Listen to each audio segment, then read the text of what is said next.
Thank you for your company. We're starting the programme tonight with The Baton of Hope. It's a piece of artwork in itself, isn't it? But it's also symbolic. This is an emblem of suicide prevention, an initiative founded here in Yorkshire. It's currently touring the country on its way to number 10 Downing Street. Today, it's in Sheffield. That's the hometown of Ross McCarthy. Now, tragically, Ross took his own life during lockdown, and that prompted his family to campaign for greater awareness. Suicide remains the biggest killer of people under 35 in this country. Ross's family hope that the baton will promote important conversations and also better mental health support.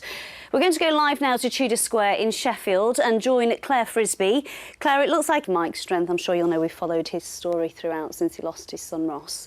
Now, if you or someone you know has been affected by the issues raised in that report tonight, then you can contact BBC Action Line via BBC. We're going to stay in Sheffield now, actually, because you may remember, after several decades as a department store, the former John Lewis building closed its doors back in 2021. Well, today, the City Council have announced that it will be turned into a mixed-use space with retail, leisure, cafes, event and workspace, all in the Grade 2 listed building. Here's Mark Ansell with an update. Remains found in mountains in California are those of missing actor Julian Sands. Miss Honeychurch! The workers, including some from Sheffield, have marched on Parliament today. Were awarded MBEs at Windsor Castle today. Charles and Liz Ritchie set up the charity. They are about to start, but locally we can get very close to the best domestic racing cyclists at Ilkley this coming Friday night and at Otley tonight. Guess who needed absolutely no persuasion to cover this? It's Paul Ogden. It's over to you, Ogden. Year 12, so I'll be sitting my A-levels next year. Yeah, I'm doing 2 A-levels and 1 B-Tech.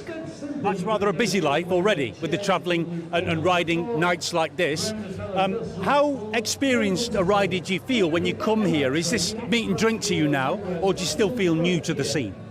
Quite new, you know, racing in with like women that are more experienced than you and older than you is quite a challenge when you've not been at the races for as long as they have. But it's definitely great to come here and learn from them as well as compete against them. And inspired, no doubt, by the Lizzie Digdons of this world, you've got ambitions in all different directions. Briefly, Kat, are those in professional cycling, or is your career going to take you in a different direction? Yeah, definitely. I'd love to carry on doing what I'm doing right now. Hopefully pick up a pro contract which would enable me to kind of do this professionally and earn a living from it.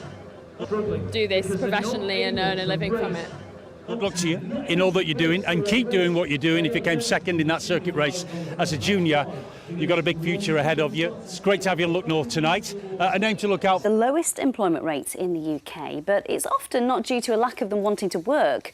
One West Yorkshire charity that helps get more people into paid employment is celebrating its 10th anniversary. So we thought we'd go and find out more about the impacts that they have. Beth Parsons, my kids are going to be so jealous.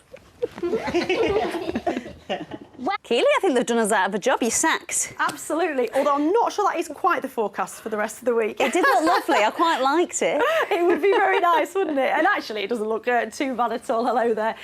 Today, it's been warm and humid. We got up to 23 degrees, but we have had a lot of cloud in the forecast. You can see here overhead Wakefield.